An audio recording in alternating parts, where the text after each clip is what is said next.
Bonjour à tous et à toutes, et bienvenue dans cette nouvelle vidéo consacrée à l'art avec un grand A.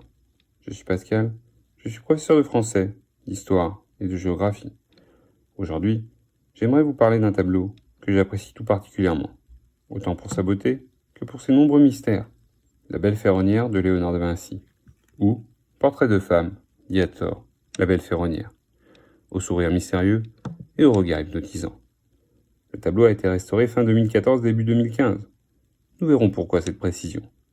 Je parlerai dans cette vidéo de 3 mystères qui entourent le tableau. Le premier, qui est la véritable Belle Ferronnière? Le second, le tableau est-il réellement de Léonard de Vinci? Le troisième, qui est la femme sur le tableau que l'on appelle à tort la Belle Ferronnière? Nous allons essayer de répondre à ces 3 questions dans cette vidéo. Mais tout d'abord, un petit mot sur Léonard de Vinci. Tout le monde connaît l'artiste peintre italien, de par son tableau La Joconde, ou Mona Lisa. Il est né en Toscane, en 1452, d'où son nom, Leonardo di Ser Piero da Vinci. Il est mort en France, au château du Clos Lucé d'Ambroise, en 1519. Artiste peintre du Quattrocento, il est également connu pour son génie d'invention. Il est également grand anatomiste. Il a fondé la théorie moderne de l'art avec Léon Battista Alberti. La théorie moderne de l'art, c'est la perspective du point pour la profondeur en peinture. Il a eu 3 principaux mécènes. Laurent de Médicis à Florence, Ludovic de Sforza, dit Ludovic le Mort, à Milan, entre 1483 et 1499, et François Ier. Je vous laisse ici en description les livres et les liens si vous voulez en découvrir plus sur Léonard de Vinci. Passons, si vous le voulez bien, à la première question. Qui est la véritable Belle Ferronnière? À cette époque, les portraits représentent souvent des personnes importantes, de par leur statut, ou de riches marchands. Ici, le tableau que l'on nomme la Belle Ferronnière n'échappe pas à cette tradition des portraitistes. Mais ce n'est pas la Belle Ferronnière. La véritable Belle Ferronnière est l'une des maîtresses de François Ier, et elle est connue pour avoir transmis la syphilis au roi en 1539. Or, le tableau de Léonard de Vinci, lui, a été réalisé entre 1490 et 1497.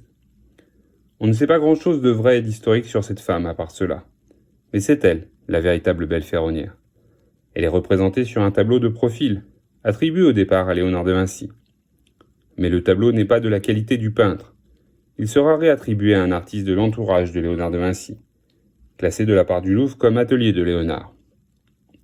Pour avoir la première allusion de la vraie Belle Ferronnière, il faut attendre 1625 et l'ouvrage à titre posthume de Louis Guyon, un médecin. Son ouvrage, Les diverses leçons de Louis Guyon. Il y relate l'histoire de la syphilis, mais le nom de la dame n'est pas précisé. Pour la première apparition du nom de Belle Ferronnière, il faut attendre l'ouvrage de l'historien Le Sieur de Mézeray, l'abrégé chronologique ou extrait de l'Histoire de France, tome 2. Le tableau de profil, lui, apparaît pour la première fois dans la collection du roi Louis XIV, en 1683, après un inventaire du peintre Charles Brun.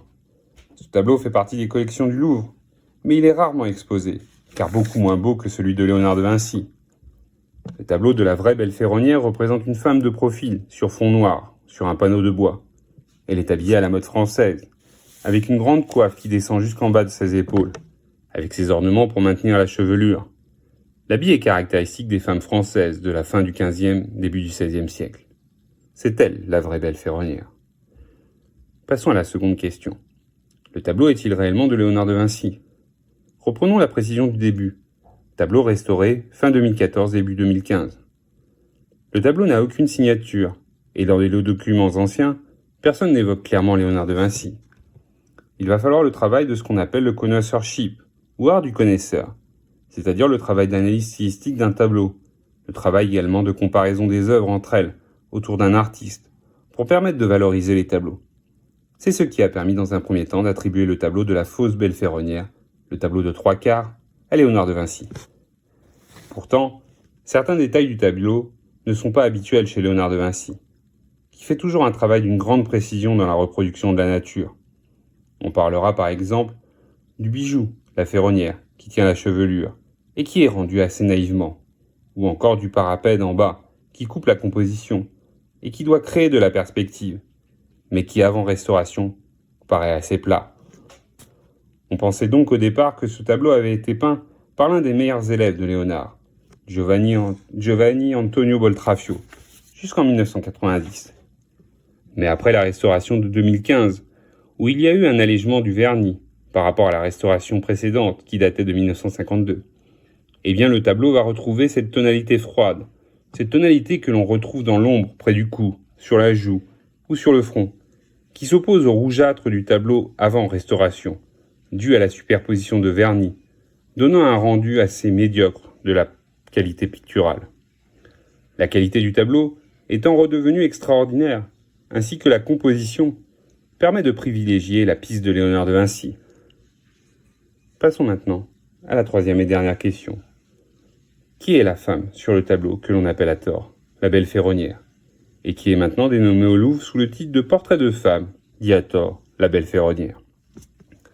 Alors ici, je n'aurai pas de certitude sur le nom de la dame, mais je vais vous donner, grâce à une étude et une conférence de Vincent de Lieuvin, conservateur du département des peintures du musée du Louvre, des noms possibles de cette ravissante dame. Décrivons d'abord le portrait, ce qui va nous permettre d'ouvrir des hypothèses. La représentation de la dame est de 3/4 sur fond noir. Par rapport, les modèles sont souvent présentés dans des portraits de profil, excepté dans la peinture flamande, et en particulier le peintre Roger van der Weyen. Nous avons expliqué avant que la peinture était de Léonard de Vinci. Léonard a eu pour mécène Ludovic le Mort à Milan, et Léonard va présenter le portrait de 3/4, ce qui est une véritable nouveauté pour la Lombardie. Léonard est fasciné par la peinture flamande. Il aime le souci du détail pour créer du volume et rendre la lumière la plus parfaite. Léonard a le don de pouvoir faire la synthèse des nombreuses innovations de son temps en peinture pour les dépasser dans ses œuvres. Il a la volonté d'aller plus loin que les peintres flamands dans la luminosité des portraits de 3/4. Sur la belle ferronnière de 3/4, vous avez un pivotement de la figure qui permet au buste de s'imposer dans la lumière, avec deux particularités que l'on retrouve beaucoup dans les tableaux de Léonard de Vinci. Ce sont les yeux qui s'échappent et le sourire mystérieux. Ces deux particularités, on les retrouve dans beaucoup de tableaux de Léonard, et en particulier sur le tableau du Saint Jean-Baptiste ou de la Dame à la Hermine. Continuons la description. La coiffure raie au centre, les cheveux plaqués en arrière avec le diadème que l'on va appeler belle ferronnière à partir du 19e siècle, et très classique sur les portraits lombards du 15e siècle. De plus, l'habit porté est un costume à la mode italienne, que l'on appelle habit à l'espagnol. C'est une camorra, une robe attachée par des rubans. Pourquoi espagnol? Car l'habit provient du sud de l'Italie, de Naples, sous domination espagnole à cette époque. On peut comparer le costume et la coiffure de la belle ferronnière au buste de Béatrice d'Este, une sculpture. Béatrice d'Este, l'épouse de Ludovic le Mort. On peut penser à juste titre que le modèle est une femme lombarde de la cour de Milan, entre 1483 et 1499. Deux dernières informations et nous pourrons donner des noms possibles. Dans son Codex Atlanticus, écrit entre 1478 et 1519, Léonard parle de Lucrezia Crivelli, une des favorites de Ludovic le Mort. Et puis, il y a le portrait de la Dame à l'Hermine, où l'on retrouve le regard hypnotisant, qui s'appelle Cecilia Gallerani. Récapitulons donc nos possibilités. Nous avons 4 noms qui se détachent. Béatrice d'Este, femme de Ludovic de Sforza, dit le Mort. Mais elle a un visage un peu plus poupon sur la sculpture que sur le portrait de Léonard. On a Lucrezia Crivelli, une favorite de Ludovic le Mort. On a également Cecilia Gallerani, une autre maîtresse de Ludovic le Mort. Ou encore Isabella d'Aragon, ou Isabelle de Naples, qui arrivera à Milan en 1489 pour épouser Giovanni Galeas II de Sforza, futur duc de Milan. Ainsi se termine cette vidéo. J'espère qu'elle vous aura plu. N'oubliez pas de liker, de partager, de commenter, de vous abonner à la vidéo. Cela m'aide et m'encourage à continuer. Merci à tous et à toutes, et à bientôt.